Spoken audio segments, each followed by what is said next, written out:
اس طرح خواب کا علم اللہ تعالیٰ نے انبیاء کو بطور معجزات کے دیا ہے، اور صحابہ کو، تابعین کو۔ خواب تو ایک دوسرے عالم کی زبان ہے۔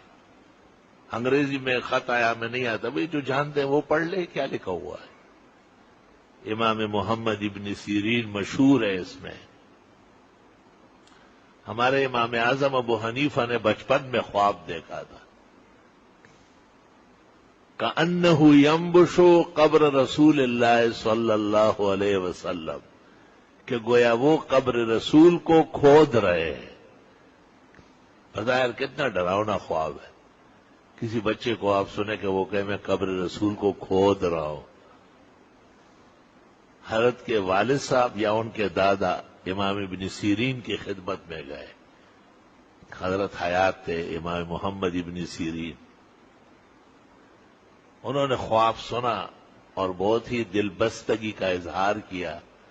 فرمایا یہ بچہ اتنا بڑا عالم بنے گا کہ امت میں اس سے بڑا عالم نہیں ہوگا، اور فرمایا یہ حدیثوں کی چھان بین اتنی کرے گا جیسے قبر میں جا کے حضرت سے پوچھے کہ حضرت یہ آپ کی حدیث ہے یا نہیں، تحقیق کی کھوج لگائے گا۔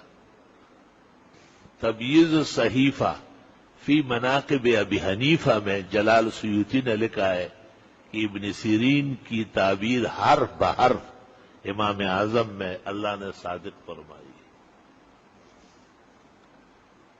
خواب کبھی کریہ المنظر ہوتا ہے، معنی حسین ہوتا ہے، کبھی خواب بظاہر خوشگوار ہوتا ہے، جیسے شادی دیکھی، ڈول بجتے ہوئے دیکھا، معنی ٹھیک نہیں ہے، بچانا ضروری ہے۔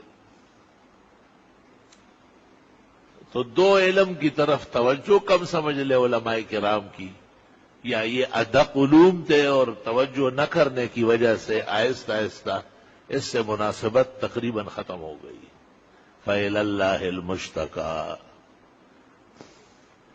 بہرحال یہ ضروری مسائل ہے اور ہمارے بھائیوں کو بھی خیال کرنا چاہیے